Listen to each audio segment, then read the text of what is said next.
Guys, എൻ്റെ കോലം കാണുമ്പോൾ തന്നെ അറിയാം എങ്ങോട്ടോ യാത്ര പുറപ്പെടാനായിട്ടുള്ള ഒരു തയ്യാറെടുപ്പിലാണെന്ന്.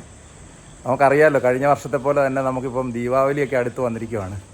കഴിഞ്ഞ വർഷം ദീപാവലിക്ക് അടിച്ച് പൊളിക്കാൻ വേണ്ടി ഞങ്ങളെല്ലാം കൂടി ട്രിപ്പ് പോയതിൻ്റെ വീഡിയോ ഞാൻ യൂട്യൂബിൽ ഇട്ട് അത് കുറേ പേരൊക്കെ കണ്ട്. അപ്പോൾ ദീപാവലി ഇങ്ങനെ അടുത്ത ദീപാവലി ട്രിപ്പിന് വേണ്ടിയുള്ള തയ്യാറെടുപ്പാണ്. നമസ്കാരം, ഞാൻ ബിനീഷ് തോമസ്. പുതിയൊരു വീഡിയോയിലേക്ക് സ്വാഗതം. നല്ല ബാഗൊക്കെ ഉണ്ട്, നമുക്ക് കുറച്ച് ദിവസത്തേക്കായിരിക്കും. ഒറ്റയ്ക്കല്ല, കൂടെ രണ്ടുപേരും കൂടെ ഉണ്ട്. അപ്പോൾ എന്തായാലും ട്രെയിൻ നോക്കി വെയിറ്റ് ചെയ്യുവാണ്. ട്രെയിൻ വന്നു കഴിഞ്ഞ് പറയാം ആരൊക്കെയാണ് കൂടെ വരുന്നത്. ഇത്തവണ അടിച്ച് പൊളിക്കാൻ വേണ്ടിയാണ് പോകുന്നത്. അടിച്ചു പൊളിയല്ല, നിങ്ങളെ കാണിച്ചു തരാം. ഗൈസ്, ഞാനങ്ങനെ ചങ്ങനാശ്ശേരി റെയിൽവേ സ്റ്റേഷനിലാണ് വന്ന് നിൽക്കുന്നത്. എൻ്റെ കൂടെയുള്ളവർ ചെങ്ങന്നൂരിൽ നിന്നാണ് കയറുന്നത്. നോക്കി ട്രെയിൻ എങ്ങനെ ചെറപറ പൊയ്ക്കൊണ്ടിരിക്കുകയാണ്. അങ്ങനെ കുറേ നേരം വെയിറ്റ് ചെയ്ത് കഴിഞ്ഞപ്പോൾ തേണ്ട നമ്മുടെ ട്രെയിൻ വന്നു. നമ്മുടെ ട്രെയിന് ഗരീബ് രഥ് എക്സ്പ്രസ് ആണ്. ഇപ്പം രാത്രി നമ്മൾ കയറിയ രാവിലെ ഒരു 9 മണി 9:30 ഒക്കെ ആകുമ്പം ബാനസ്വാടി ചെല്ലും, ബാംഗ്ലൂർ. അങ്ങനെ അവിടുന്ന് പിന്നെ നമ്മൾ എയർബിഎൻബി വഴി വീടെല്ലാം ബുക്ക് ചെയ്തിട്ടുണ്ട് അവിടെ സ്റ്റേ ചെയ്യാൻ വേണ്ടിയിട്ട്. അപ്പോൾ അങ്ങനെ നമ്മുടെ ട്രെയിൻ വന്നിരിക്കുകയാണ്. ട്രെയിനിനുള്ളിലേക്ക് കയറി കഴിയുമ്പോൾ നിങ്ങൾക്ക് കാണാൻ പറ്റും എൻ്റെ കൂടെ ആരൊക്കെയാണ് ദീപാവലി ആഘോഷിക്കാൻ വേണ്ടി വന്നതെന്ന്. കഴിഞ്ഞ വർഷത്തെ ദീപാവലി വീഡിയോ കുറേ പേര് കണ്ടിരുന്നു. അതിനകത്ത് എൻ്റെ കൂടെ ആരൊക്കെ ഉണ്ടായിരുന്നു നിങ്ങൾക്ക് കുറേ പേർക്കൊക്കെ അറിയായിരിക്കും. അങ്ങനെ നമ്മുടെ ട്രെയിൻ വന്നത് നമ്മുടെ മുമ്പിൽ നിർത്തി. ട്രെയിനിനുള്ളിലേക്ക് കയറി കഴിഞ്ഞപ്പോൾ ആരൊക്കെയാണെന്ന് നിങ്ങളിതേ കണ്ടോളുക. നമ്മുടെ സുബിൻ അളിയനും ശ്രീജിത്ത് അളിയനുമാണ് എൻ്റെ കൂടെ ബാംഗ്ലൂരിലേക്ക് ദീപാവലി ആഘോഷിക്കാൻ വേണ്ടി വരുന്നത്. അപ്പോൾ ശ്രീത്തളിയും ചപ്പാത്തിയൊക്കെ ആയിട്ട് വന്നിട്ടുണ്ട് കഴിക്കാൻ. ഞാൻ ചങ്ങനാശ്ശേരിയിൽ നിന്ന് കറിയൊക്കെ മേടിച്ചുകൊണ്ടാണ് കയറുന്നത്. ടേസ്റ്റ് ചെയ്തിട്ട് പറയണം. അങ്ങനെ കഴിക്കാൻ പോകും.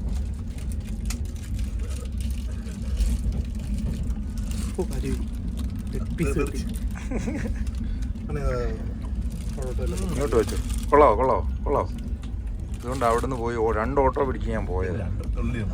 എടോ, എൻ്റെ ക്യാബ് എടുക്കാൻ ഞാൻ മറന്നുപോയി. കാറ് കൂട്ടാനും കൊടുത്തു. കഴിച്ചിട്ട് പറയടാ സൂവിനെ, കൊള്ളാവോ? സൂവിന് പക്ഷേ ചിക്കനാണോ ഇഷ്ടം, ബീഫാണോ കേട്ടോ സൂവിന്? അല്ലേ, ചിക്കൻ ഇടയ്ക്ക് കഴിക്കത്തില്ലായിരുന്നല്ലേ? അപ്പോൾ അവർക്ക് സർപ്രൈസായിട്ട് ചിക്കൻ കറിയുടെ കൂടെ ഒരു ബീഫ് ഫ്രൈയും കൂടെ ഞാൻ മേടിച്ചിട്ടുണ്ട്. ചങ്ങനാശ്ശേരി അമിയ ഹോട്ടലിൽ നിന്നാണ് ഞാൻ വാങ്ങിച്ചത്. സൂപ്പർ ഫുഡാണ് അവിടുത്തെ, എല്ലാവർക്കും അറിയാമായിരിക്കുമല്ലോ കഴിച്ചിട്ടുള്ളത്. അങ്ങനെ ഫുഡൊക്കെ കഴിച്ചു. ഇനിയും പ്രത്യേകം പരിപാടികളൊന്നുമില്ല. ഇനി കയറി കിടന്ന് ഉറങ്ങുക എന്നുള്ള പരിപാടിയാണ്. അതിന് മുന്നോടിയായിട്ട് എല്ലാവരും മൊബൈലിലൊക്കെ നോക്കിയിരിക്കുകയാണ്. അങ്ങനെ നമ്മുടെ ബർത്തെല്ലാം സെറ്റാക്കി നമ്മൾ കയറി കിടന്ന് ഉറങ്ങി രാവിലെ എണീറ്റ് കഴിയുമ്പോൾ കാണുന്ന കാഴ്ച ഇതാണ്. നേരം വെളുത്തു. ഇനി കുറച്ച് സമയം കൂടെ ഉള്ളൂ നമ്മുടെ ട്രെയിൻ സ്റ്റേഷനിലോട്ട് എത്താൻ വേണ്ടിയിട്ട്. അപ്പോൾ അതിന് മുന്നുള്ള തയ്യാറെടുപ്പുകളൊക്കെ എടുത്തു, ബ്രഷൊക്കെ ചെയ്ത് ഫ്രഷായി എല്ലാവരും ഇറങ്ങാൻ പോവാണ്. നമ്മുടെ ചെക്കിൻ ടൈം ഉച്ചയ്ക്കാണ്. അപ്പോൾ നമുക്ക് കുറച്ച് സമയം ഫ്രീ ഉണ്ട്. നമ്മൾ കുറേ പർച്ചേസും കുറച്ച് കറക്കവും കാര്യങ്ങളും ഒക്കെ പ്ലാൻ ചെയ്തിട്ടുണ്ട്. അങ്ങനെ നമ്മുടെ ട്രെയിൻ ഉടൻ തന്നെ ബാനസ്വാടി റെയിൽവേ സ്റ്റേഷനിലെത്തും. അപ്പോൾ ഇറങ്ങി കഴിഞ്ഞിട്ട് വേണം ബാക്കി പദ്ധതികളൊക്കെ തയ്യാറാക്കാനായിട്ട്. അങ്ങനെ നമ്മുടെ ട്രെയിൻ എത്തിക്കഴിഞ്ഞിരിക്കുന്നു. നമ്മൾ ബാനസ്വാടി റെയിൽവേ സ്റ്റേഷനിൽ ഇറങ്ങി. അങ്ങനെ ഏകദേശം 13 മണിക്കൂർ നീണ്ട യാത്രയ്ക്ക് ശേഷം നമ്മൾ എത്തിയിരിക്കുവാണ്. എല്ലാവരും ബാഗൊക്കെ സെറ്റാക്കി റെഡിയായി. ഇനിയും പുറത്തേക്ക് ഇറങ്ങിയിട്ട് നമ്മൾ ബ്രേക്ക്ഫാസ്റ്റ് കഴിക്കണം. അത് നമ്മൾ എവിടെയാണെന്ന് നിങ്ങളിപ്പോൾ കാണിച്ചു തരാം. അങ്ങനെ നമ്മൾ പുറത്തേക്ക് ഇറങ്ങി. നല്ല തിരക്കാണ് ഈ റെയിൽവേ സ്റ്റേഷനിൽ. എപ്പോൾ വന്നാലും ഇവിടെ ബ്ലോക്കായിരിക്കും. ഇങ്ങോട്ട് വരുമ്പോഴാണ് ഈ ബ്ലോക്ക് നമ്മളെ ഭയങ്കരമായിട്ട് പ്രശ്നത്തിലാക്കുന്നത്. കാരണം ഈ റെയിൽവേ സ്റ്റേഷൻ്റെ അവിടെ നിന്ന് 1 കിലോമീറ്റർ വരാൻ പോലും കുറേ സമയമെടുക്കും. അങ്ങനെ നമ്മൾ അവിടെ നിന്ന് ഒരു ഓട്ടോ ഒക്കെ പിടിച്ച് നമുക്ക് ബ്രേക്ക്ഫാസ്റ്റ് കഴിക്കാനുള്ള സ്ഥലത്തേക്കാണ് ആദ്യം പോകുന്നത്. എല്ലാ പ്രാവശ്യവും നമ്മൾ വരുമ്പോൾ രാവിലെ ബ്രേക്ക്ഫാസ്റ്റ് കഴിക്കുന്ന ഒരു സ്പെഷ്യൽ പ്ലേസ് ഉണ്ട്. അത് നിങ്ങളെ കാണിച്ചു തരാം. അപ്പോൾ നിങ്ങളുമൊക്കെ ഇനിയും വരുവാണെങ്കിൽ ബ്രേക്ക്ഫാസ്റ്റ് കഴിക്കാനായിട്ട് പറ്റിയ സ്ഥലങ്ങളൊക്കെ നിങ്ങൾക്ക് ചൂസ് ചെയ്യാനായിട്ട് അത് ഹെൽപ്ഫുൾ ആവും. അങ്ങനെ നമ്മുടെ ബ്രേക്ക്ഫാസ്റ്റ് സ്പോട്ടിന് അടുത്തെത്തിയപ്പോൾ അവിടെ ഒരു അടിപൊളി വെറൈറ്റി ടൈപ്പ് ചായ കണ്ടു. ഒരു ചായക്ക് 25 രൂപയാണെന്നാണ് അവിടെ എഴുതിയേക്കുന്നത്. നമ്മുടെ മൺപാത്രത്തിലാണ് ഈ ചായ തരുന്നത്. ഒത്തിരി ആൾക്കാർ അവിടെ നിന്ന് വന്ന് കുടിക്കുന്നുണ്ട്. അതുകൊണ്ട് ഈ മൺപാത്രം ചായ കുടിച്ചിട്ട് അത് ഉപേക്ഷിക്കുകയാണ് ചെയ്യുന്നത്. അപ്പോൾ അവരവിടെ ചായയൊക്കെ എടുക്കുന്നത് ഇങ്ങനെ വളരെ കൗതുകത്തോടു കൂടി നമ്മൾ നോക്കി നിൽക്കുകയാണ്. നോക്കി ചായക്കകത്ത് ഏതാണ്ട് പ്രത്യേക ചേരുവകളൊക്കെ ഇട്ടിട്ടുണ്ട്. അപ്പോൾ പറ്റുമെങ്കിൽ ഞാനത് നിങ്ങളെ ജസ്റ്റ് ഒന്ന് കാണിച്ചു തരാം. അപ്പോൾ ഈ ചായ കുടിച്ചിട്ട് വേണം നമുക്ക് ബ്രേക്ക്ഫാസ്റ്റ് സ്പോട്ടിലേക്ക് പോകാനായിട്ട്.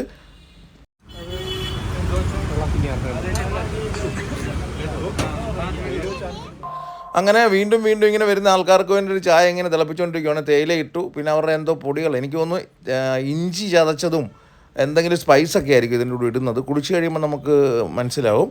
അങ്ങനെ ചായ ഇങ്ങനെ തിളച്ചു മറിയുന്ന ചായ ഒത്തിരി ആൾക്കാർക്ക് വേണ്ടി. നമ്മൾ 3 ഓർഡർ ചെയ്ത് കഴിഞ്ഞപ്പോൾ അതിൻ്റെ കൂടെ വേറെയും കുറേ ആൾക്കാർ വന്ന് ചായ ഓർഡർ ചെയ്തിട്ടുണ്ട്. അപ്പോൾ ചായ ഉണ്ടാക്കുന്ന ആൾ ചെറുതായിട്ടൊന്ന് മാറിയിട്ടുണ്ട്, പുതിയ ആൾ വന്നു. അങ്ങനെ നമ്മുടെ ചായ നമ്മുടെ ആ മൺപാത്രത്തിലേക്ക് ഊറ്റിക്കൊണ്ടിരിക്കുകയാണ്. നമ്മുടെ 3 ചായയാണ്. ഇത് കുടിച്ചിട്ട് ഇതേ ശ്രീത്തളിയും പറയട്ടെ എങ്ങനെ ഉണ്ടെന്ന്. ചൂടൊന്നും ഇല്ല, കുടിച്ചു.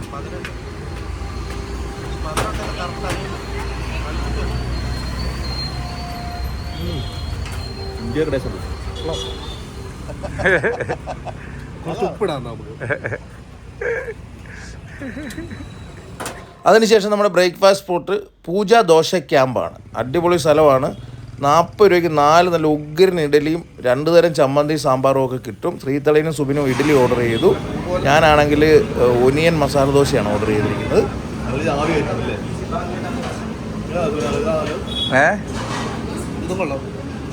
ഏത് ചട്നിയാ നല്ലത്? സാമ്പാറോ?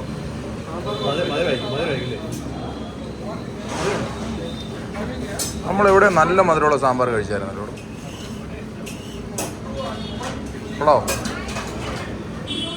ഹായ് ഗെയ്സ്, നല്ല മിതമായ വിലയിൽ അടിപൊളി ബ്രേക്ക്ഫാസ്റ്റാണ് ഇവിടെ കിട്ടുന്നത്. അല്ല, ഇതിൻ്റെയൊക്കെ വിലകളാണ് എഴുതിയിരിക്കുന്നത്. മാക്സിമം വില 100 രൂപ വരെ പോയിട്ടുള്ളൂ. അതിൽ 30 രൂപ മുതൽ തുടങ്ങുന്ന മെനു ഇവിടെ ഉണ്ട്. സൂപ്പർ ബ്രേക്ക്ഫാസ്റ്റ് സ്പോട്ടാണ്. നമുക്ക് ചെക്കിന് വേണ്ടിയുള്ള സമയം ആയിട്ടില്ല. കുറച്ച് സമയം നമ്മൾ ഒന്ന് റെസ്റ്റ് എടുത്ത് റിലാക്സ് ചെയ്യാൻ വേണ്ടി അവിടെ ചെറിയൊരു പാർക്കുണ്ടായിരുന്നു. അവിടെ പോയിരുന്ന് അവിടുത്തെ ആൾക്കാർ ക്രിക്കറ്റ് കളിക്കുന്നത് ഞങ്ങൾ കണ്ടുകൊണ്ടിരിക്കുകയാണ്. ഏകദേശം ഉച്ചയോടുകൂടിയാണ് നമ്മുടെ ചെക്കിൻ ടൈം. അവിടെ വിളിച്ച് കഴിഞ്ഞപ്പം അവർ ക്ലീനിങ് ഒക്കെ ചെയ്തുകൊണ്ടിരിക്കുന്നേ ഉള്ളൂ. അങ്ങനെ നമ്മൾ അതിന് ശേഷം കുറച്ച് പർച്ചേസിങ് ഉണ്ട്. ഡ്രൈ ഫ്രൂട്ട്സ് ഒക്കെ മേടിക്കാൻ വേണ്ടി അവിടെ അടുത്തുള്ള 1-2 ഷോപ്പുകളിലോട്ടൊക്കെ പോയി. ശ്രീതളീൻ്റെ കസിൻസൊക്കെ ബാംഗ്ലൂരുണ്ട്. അപ്പോൾ അവരെയൊക്കെ കാണാൻ പോകുന്നുണ്ട്. അപ്പോൾ അവർക്കൊക്കെ കൊടുക്കാനും നമുക്ക് ഉപയോഗിക്കാനും വേണ്ടിയിട്ടാണ്. അങ്ങനെ കുറേ സാധനങ്ങൾ ഞങ്ങൾ മേടിച്ചു. അതൊക്കെ ആയിട്ട് കുറേ ചോക്ലേറ്റ്സും ഡ്രൈ ഫ്രൂട്ട്സും ഒക്കെ മേടിച്ചുകൊണ്ട് നമ്മുടെ വീട്ടിലേക്ക്, നമ്മൾ താമസിക്കുന്നിടത്തേക്ക് ഓട്ടോയിൽ ചെന്നു. ഇതാണ് നമ്മൾ താമസിക്കുന്ന വീട്. 2 BHK ആണ്. അപ്പം അടിപൊളി ഒരു ഡൈനിങ് റൂം, TV സൗകര്യങ്ങളെല്ലാം ഉണ്ട്. വാഷിംഗ് മെഷീനും ഫ്രിഡ്ജും കാര്യങ്ങളും എല്ലാ സംവിധാനങ്ങളും ഉണ്ട്. ആ കാണുന്ന ഒരു ബെഡ്റൂമാണ്. ഇത് നമ്മുടെ ഒരു സ്വീകരണമുറി പോലുള്ള സംഭവമാണ്. ചെന്ന് ലഞ്ചെല്ലാം കഴിച്ച് കഴിഞ്ഞിട്ട്, ലഞ്ച് ഞങ്ങൾ പുറത്തുനിന്ന് ഓർഡർ ചെയ്ത് കഴിക്കുമായിരുന്നു. പൊതി ബിരിയാണിയാണ് കഴിച്ചത്. അത് കഴിഞ്ഞതിന് ശേഷം എല്ലാവർക്കും ക്ഷീണമാണെന്ന് പറഞ്ഞിട്ട് റെസ്റ്റ് എടുക്കാൻ പോയി. നമ്മുടെ ശ്രീതളയൻ അന്നപ്പോഴത്തേക്കും കയറി കിടന്ന് ഉറങ്ങി. ഈ റൂമാണ് ഒരു ബെഡ്റൂം. ഇത് നമ്മുടെ കിച്ചണാണ്. ഈ കിച്ചണും ഈ ബെഡ്റൂമും കൂടാതെ മറ്റൊരു ബെഡ്റൂമും കൂടെ ഉണ്ട്. അവിടെ നമ്മുടെ ശ്രീതളയൻ കിടന്ന് ഉറങ്ങുവാണ്. അത് ഈ സൈഡിൽ കാണുന്ന റൂമാണ്. അപ്പോൾ നമ്മൾ അതിന് ശേഷം അടുത്ത ദിവസം ആണ് നമ്മൾ പടക്കം പൊട്ടിക്കാനായിട്ട്. നമ്മൾ അന്നത്തെ ദിവസം റെസ്റ്റൊക്കെ എടുത്ത് ബാക്കി പരിപാടികളെല്ലാം തീർത്ത് പർച്ചേസൊക്കെ ഉണ്ടായിരുന്നു.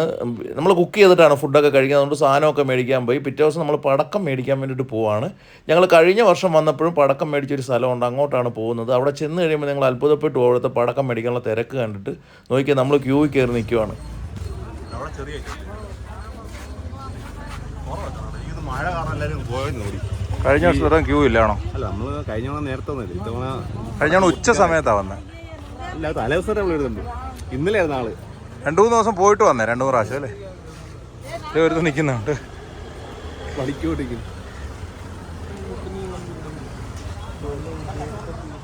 അങ്ങനെ പുറത്തുനിന്ന് നിന്നാണ് ക്യൂ വരുന്നതെങ്കിൽ അകത്തോട്ട് കയറി കഴിഞ്ഞാൽ, ഈ ഗേറ്റിനുള്ളിൽ കയറി കഴിഞ്ഞാൽ നമുക്ക് എല്ലാവർക്കും ഇരിക്കാനുള്ള കസേരകളാണ്. കസേരയിലാണ് ക്യൂ ആയിട്ട് ഇരിക്കേണ്ടത്. അങ്ങനെ ആൾക്കാർ ഇറങ്ങുന്ന അനുസരിച്ച് അകത്തേക്ക് ആളെ പടക്കം മേടിക്കാനായിട്ട് കയറ്റി വിടത്തുള്ളൂ. നമ്മൾ നോക്കി ഈ കസേര എൻഡ് ചെയ്യുന്നിടം വരെ നമ്മളിങ്ങനെ വെയിറ്റ് ചെയ്ത് ലാസ്റ്റ് നമ്മൾ പടക്കത്തിൻ്റെ സ്റ്റാളിനകത്തേക്ക് കയറി. ഇതിനകത്ത് വീഡിയോ എടുക്കാനൊക്കെ റെസ്ട്രിക്റ്റഡ് ആണ്. അതുപോലെ തന്നെ ഭയങ്കര തിരക്കുമാണ്. അതിന് വീഡിയോ എടുക്കാനായിട്ടൊന്നും സാധിക്കത്തില്ല. എന്നാലും ചെറുതായിട്ടൊക്കെ വീഡിയോ എടുത്ത് നമുക്ക് വേണ്ടിയുള്ള സാധനങ്ങളെല്ലാം സെലക്ട് ചെയ്ത് ശ്രീതളേൻ്റെ ഏൽപ്പിച്ചിട്ട് ഞാനും സുബിനും പുറത്തിറങ്ങി. ബില്ലിങ്ങിൽ ഒരാൾക്ക് നിൽക്കാൻ പറ്റത്തുള്ളൂ, അതുപോലെ തിരക്കാണ്. ഇതാണ് നമുക്കുള്ള സാധനങ്ങൾ. നമ്മൾ ഈ സൂപ്പർ മാർക്കറ്റിലൊക്കെ പോകുന്നവർക്ക് നമുക്ക് ബാസ്ക്കറ്റ് കിട്ടും. അങ്ങനെ 2 ബാസ്ക്കറ്റ് നിറച്ച് നമ്മൾ സാധനങ്ങൾ മേടിച്ചിരിക്കുകയാണ്. ഇനിയിപ്പം നമ്മൾ ബില്ല് ചെയ്ത് പുറത്തേക്ക് ഇറങ്ങി. ഓക്കെ, ബില്ല് ചെയ്ത് പുറത്തേക്ക് ഇറങ്ങിയപ്പോഴാണ് നമ്മൾ നിന്നതിനേക്കായി ഭയങ്കര ക്യൂ ആണ്. കഴിഞ്ഞ വർഷം ഞങ്ങൾ വന്നപ്പോൾ ഇതിലും വലിയ ക്യൂ ആയിരുന്നു. അപ്പോൾ എന്തായാലും ഇന്ന് ഇച്ചിരി തിരക്ക് കുറഞ്ഞ സമയത്താണ് നമ്മൾ വന്നിരിക്കുന്നത്. അതുകൊണ്ട് നമുക്ക് പെട്ടെന്ന് സാധനങ്ങൾ മേടിച്ചിട്ട് ഇറങ്ങാൻ പറ്റി. അപ്പോൾ നമ്മൾ ഏകദേശം ഇത്രയും പടക്കമാണ് മേടിച്ചിരിക്കുന്നത്.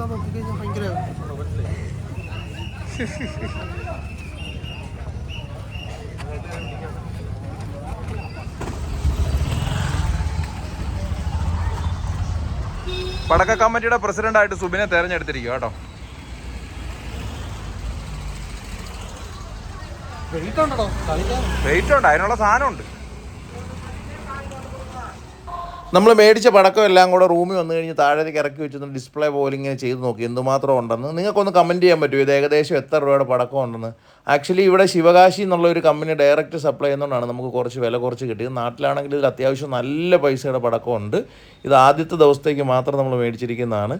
അപ്പോൾ ഇനിയും വൈകുന്നേരം ആകുന്നവരെ വെയിറ്റ് ചെയ്യുക എന്നുള്ളതാണ് അടുത്ത പദ്ധതി. അതിനുശേഷം നമ്മൾ പടക്ക കമ്മിറ്റിയുടെ ഔദ്യോഗികമായ ഉദ്ഘാടനം നമ്മുടെ ശ്രീതളയും ചെയ്യുന്നത് നമുക്ക് കാണാം. ഔദ്യോഗികമായ ഉദ്ഘാടനമാണ്. കഴിഞ്ഞ ദിവസം പ്രാർത്ഥിച്ചിട്ടൊക്കെയാ ഇത് കേട്ടോ. കേരളത്തിലെ സിഐയുടെ വണ്ടിയാ കിടക്കുന്നത്.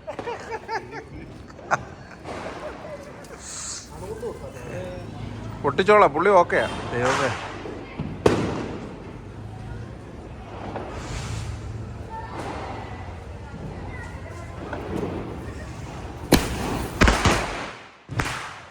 മോനെ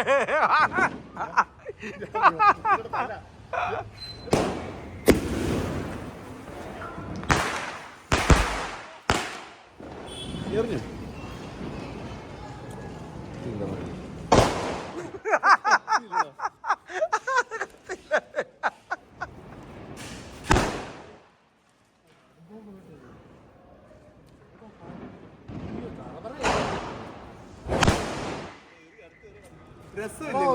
ഇതില്ലടോ വാ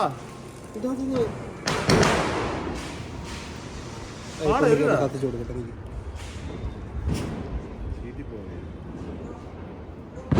ആ കത്തിക്കടോ ഓണം കത്തിക്കടോ വണ്ടി തേണ്ട കത്തിക്ക് താ കത്തിക്കടോ കത്തിക്ക്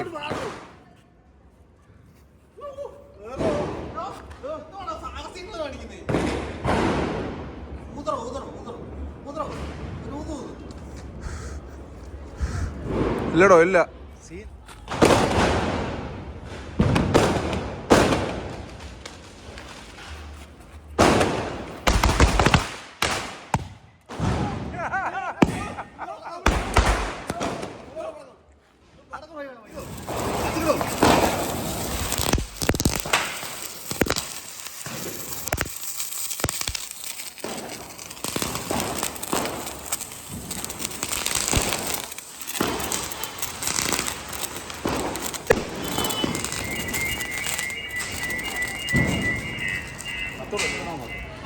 അങ്ങനെ വഴി കൂടെ പോയി ഒരു ചേട്ടൻ അടിച്ച് ഫിറ്റായിട്ട് വന്നിരിക്കുകയാണ്. പുള്ളിക്ക് ഞങ്ങളുടെ പടക്കം പൊട്ടിക്കുന്നു പറഞ്ഞു. ശ്രീതലയും പുള്ളിക്ക് പടക്കമൊക്കെ കൊടുത്ത് പുള്ളിയെ കൊണ്ട് പൊട്ടിക്കുകയാണ്.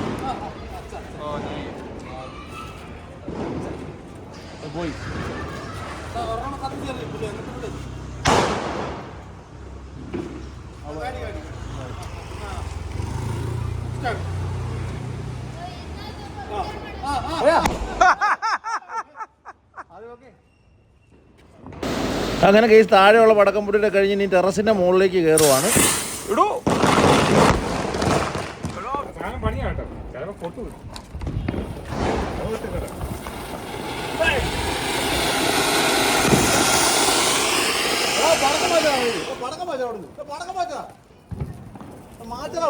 അങ്ങനെ ശ്രീതലേൻ്റെ കസിൻ അജിമോൻ നമ്മളോട് കൂട്ടിയിട്ടുണ്ട് പടക്കം പൊട്ടിക്കാൻ വേണ്ടിയിട്ട്.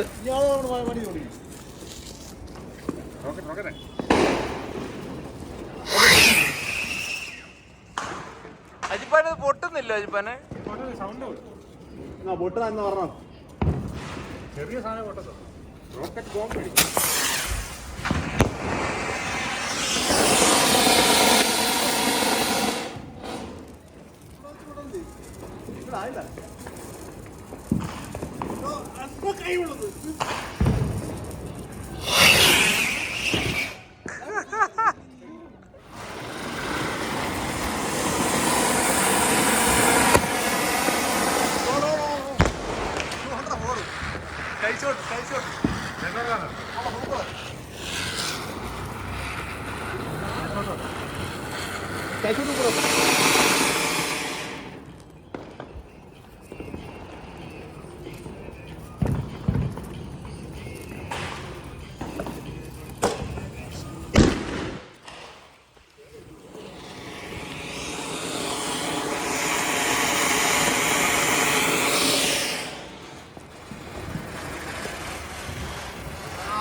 ശക്തിമാൻ ശക്തിമാൻ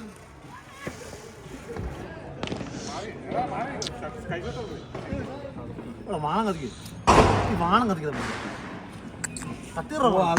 ഇതുപോലെ കത്തുന്നു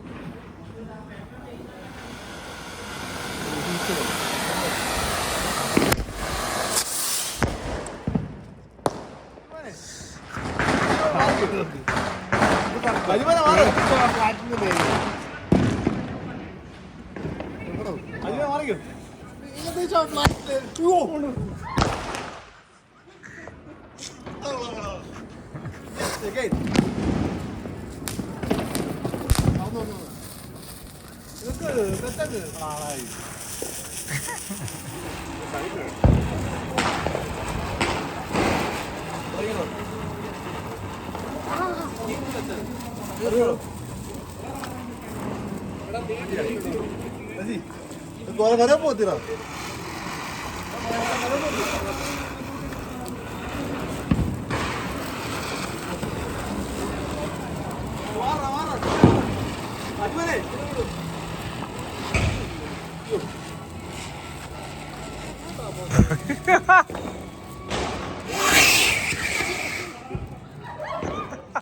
അതപ്പോൾ ഇതൊക്കെയായിരുന്നു ഞങ്ങളുടെ ഒരു ദിവസത്തെ ദീപാവലി ആഘോഷം. ഇത് ഏകദേശം 3-4 ദിവസത്തോളം നീണ്ടു നിന്നു.